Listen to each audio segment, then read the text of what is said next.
Od 1. siječnja 2023. godine Hrvatska uvodi euro kao nacionalnu valutu. Od toga dana cijene svih artikala moraju biti izražene u eurima.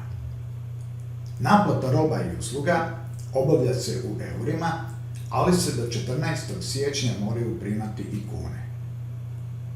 Od 15. siječnja nadalje trgovci i ugostitelji će moći primati samo eure. Kako obavljati naplatu u ugostiteljstvu od 1. do 14. siječnja 2023. godine?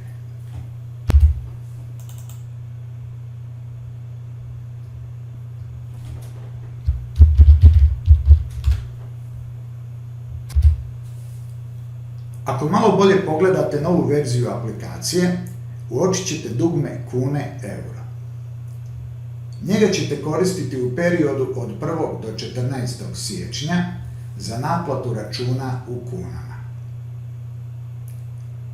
Pretpostavimo da gost naruči kavu, čija cijena iznosi 1,70 eura.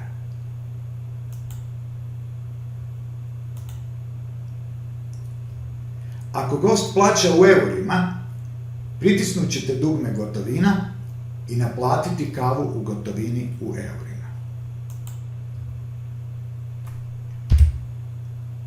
Međutim, ako gost plaća u kunama,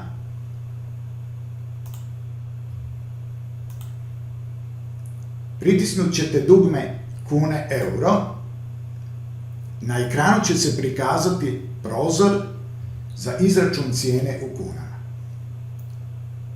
Cijena kave od 1,70 eura preračunata u kune po referentnom tečaju iznosi 12,81 kunu.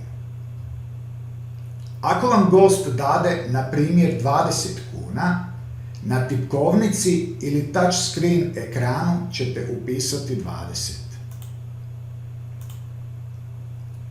Program će izračunati da gostu trebate izvratiti 0,95 eura ili 7,19 kuna.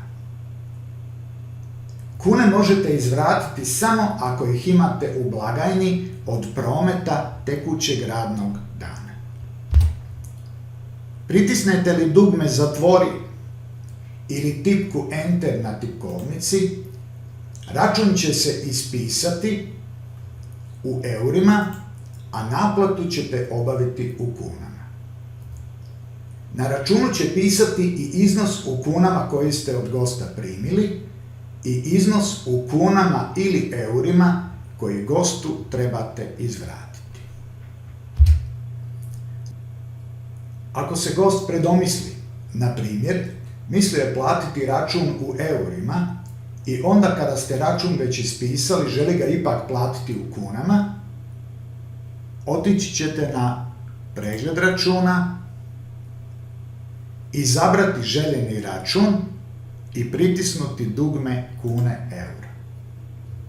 Naplatu računa u kunama ćete obaviti na način koji smo malo prije opisali.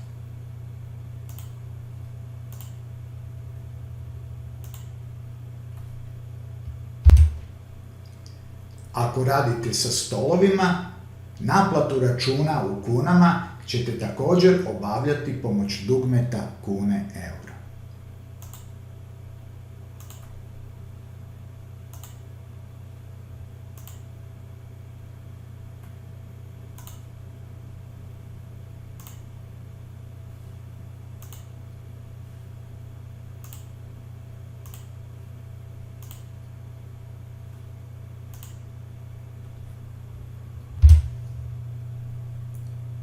Kako ćete izvršiti obračun blagajne? Pritisnite dugme Promet. Na ekranu će se prikazati promet tekućeg dana iskazan u eurima. Ako ste taj dan obavljali naplatu i u kunama, pritisnite dugme kune euro. Upišite iznos kuna koji imate u blagajni.